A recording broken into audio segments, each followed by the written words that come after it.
we're looking here at the short-run equilibrium position facing a firm in monopolistic or imperfect competition. Now, the first thing to notice is the downward sloping demand curve this time, unlike in perfect competition where the demand curve is horizontal. So this tells us that product differentiation exists. There's some reason, in other words, why this producer can sell Q1 at a price of P1, but he can also sell Q2 at, let's say, a price of P2,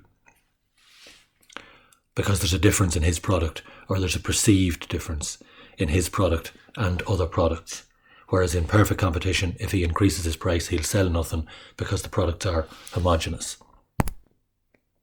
The next thing to notice then is that production takes place where MC cuts MR.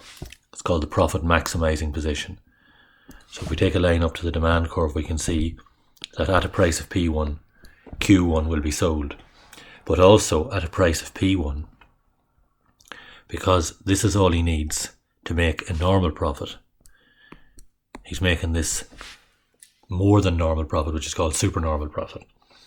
Now that exists in the short run and will continue to exist as long as other people don't get to know that he's making this supernormal profit.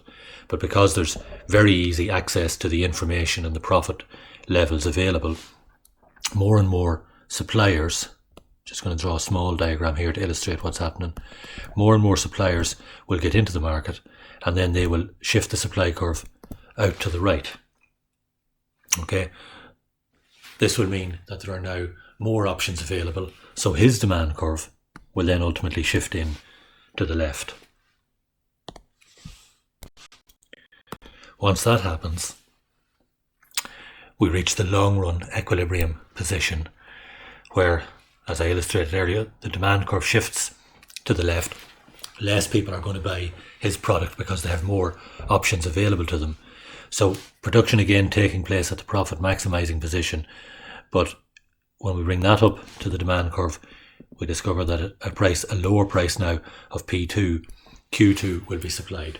So the supernormal profit has been eliminated because of, first of all, the reasonably good knowledge about the profits available, about the cost structure facing a firm in this industry, and also because of the freedom of entry into this industry, that it's relatively free. There are very, very small legal concerns. The cost of getting involved in this industry is very little. So it's easy for someone who is in monopolistic competition to switch from what they're doing currently to something if there's a supernormal profit available.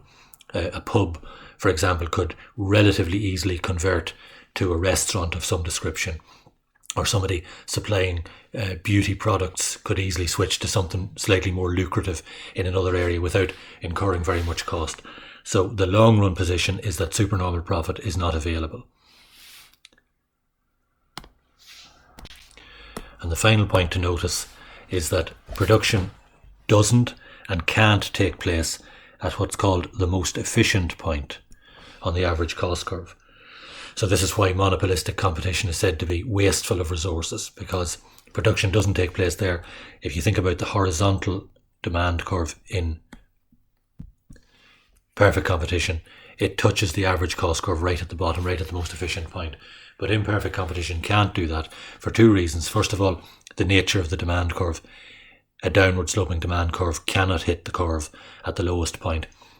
And secondly, advertising exists in monopolistic competition and is necessary in monopolistic competition, because if there's a difference in your product and someone else's, okay, the products are broadly similar, but if there's a difference, you have to tell people about that, and the only way to do that is to advertise.